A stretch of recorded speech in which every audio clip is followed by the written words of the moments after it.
going on, and welcome back to What Shall We Do Next? I'm Mike, your host, and I hope you guys are having the best day ever. Before I get started, guys, if you are new here, please subscribe if you haven't already done that. We're on the road to 90,000 subscribers, and I would love you to join me on this journey. So hit subscribe and join the fam. And also, guys, go follow me on all my social media. Links are in the description. I have Facebook, Twitter, Instagram, and even Snapchat, so go follow me on all of those. And as you guys know, I recently started a Facebook account, so you can add me on Facebook, and we can be Facebook friends. So go do that. Link is in the description. And finally, be sure to turn on the notification bell right next to the subscribe button. That way you get notified every time I upload a video. Thank you. But once again, I am coming back at you guys with another creepy video, and today we are talking about another creepypasta. And this creepypasta is called The Dark Truth Behind You. That's right, guys, Spongebob Squarepants. So as you guys know, I did a dark truth behind Hello Kitty. I've done that before. I've done a dark truth behind McDonald's. And then yesterday I did like the dark truth behind Ed, Edd n Eddy. And little did I know, there is a dark truth behind a lot of things. And some of these stories are actually really good. Like, I sat there all day today just reading these stories. And I thought it was pretty cool. But enough of the jibber jabber. Let's get right over to the story.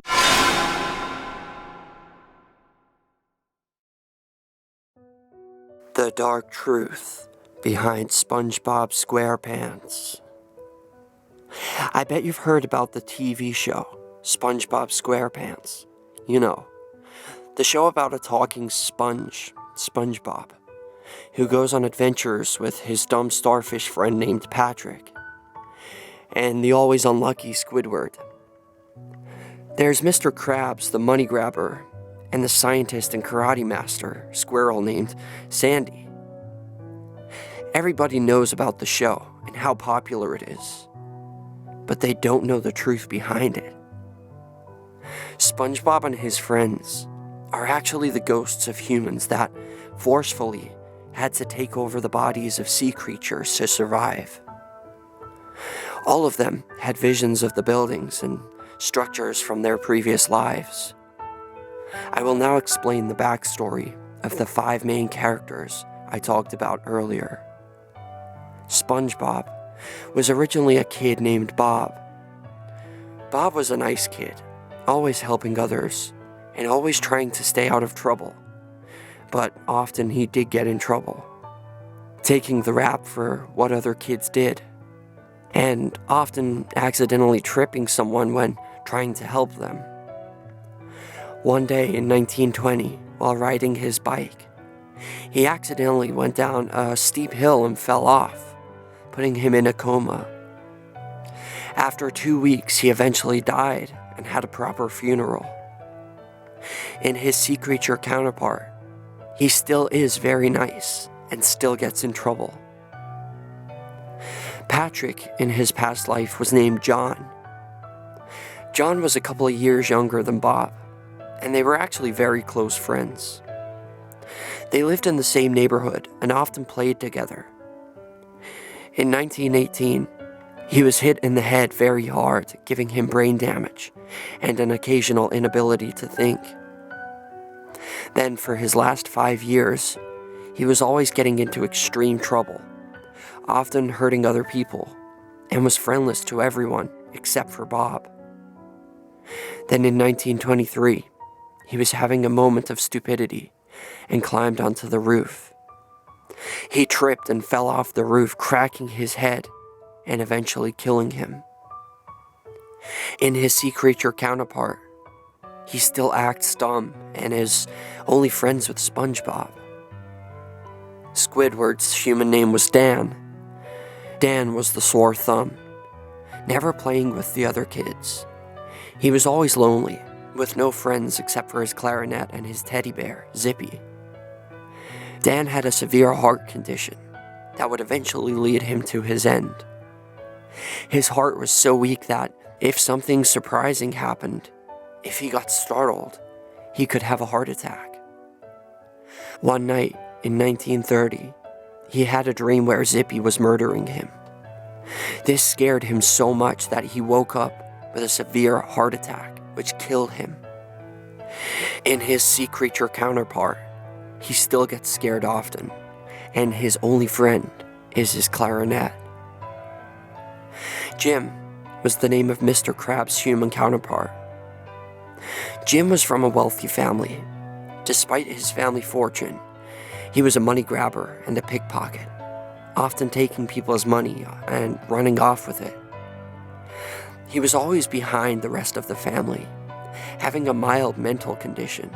He also really loved piggy banks and cash registers, and owned a pet whale in a large fish tank. Because of these issues and oddities, he was laughed at by his whole family.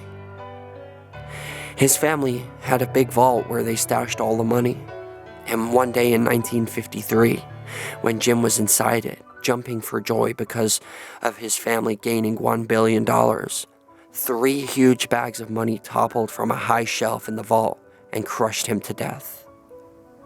In his sea creature counterpart, he still hogs money and has a whale daughter named Pearl, being his pet whale. Sandy's human counterpart was named Sally. Sally was a teacher's pet. She was always winning the science fairs and often got all A+s due to her intelligence. Kids would come to her at recess and ask her to fix their math problems. Sally was a black belt in karate, often beating all her students.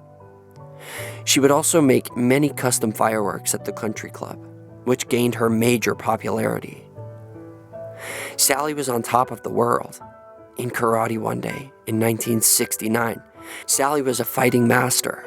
She was doing well until she got kicked extremely hard in the chest, breaking her ribs and making her unable to breathe. This eventually killed her. Even though she isn't a sea creature, in her squirrel form, she was still able to build her tree dome and be a karate and science master. There are many other sea creatures who contain the souls of dead children. They yearn to see their families again and long for their previous lives.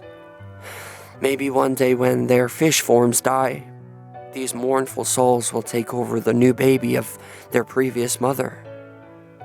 If they cannot, however, they will be trapped in a fish body forever, roaming alone across the 7 seas.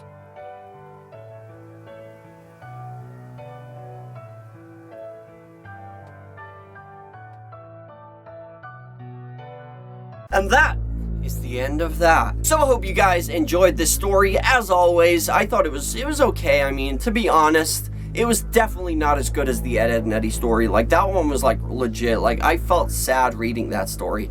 But this seemed, some of it seemed kind of laughable. Like, Mr. Krabs with the money falling on him. I mean, I guess that's possible. Like, you could probably die like that. But, man, I don't know. I just thought it was a little silly, but it was still, it was pretty cool. Well, like I said, guys, there is a lot more of these stories out there about cartoons, like your favorite cartoons. I couldn't believe it. Like, I didn't even know this stuff existed. I knew about the Ed, Edd and Eddy one, and it was because of that one that I found all these other ones, and I just thought, man, that'd be so cool. Like, I've been reading them, so I thought it'd be pretty cool to tell you guys. But my question to all of you for question of the day is, do you watch Spongebob Squarepants, or did you used to watch Spongebob Squarepants? Me personally, I used to hate it at one point. I remember I used to absolutely hate it. And one time I just fell in love with it. I have no idea why. I just changed my whole perspective of it, and I fell in love with it. I used to love it as a kid. I actually remember where and when I fell in love with it. I was in Orlando, Florida. I was about 11 years old, I think, at the time, 10, 11 years old.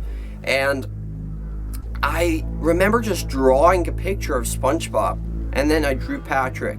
And even though I hated the show, I don't know why I was drawing them on these little square pieces of paper. And after that, I just fell in love with it. It's a weird thing that happened. But let me know if you watch SpongeBob. That is question of the day. But thank you guys so much for watching. I hope you enjoyed this video. As always, if you did, please slap that like button. Let's see if we can go for 27 billion likes on this video. I would really appreciate that. And if you guys didn't see my previous video, which was the Ed, Edd and Eddy story, if you want to see that, it's really cool. I suggest you check it out if you didn't see it. Click on the outro right about here. And if you want to just watch another random video, you can click this side and it will do that too. But remember, the most important thing of all, guys, chase your dreams. I love you all. Don't let anybody bring you down. And I'll see you back here tomorrow for another video. Peace out.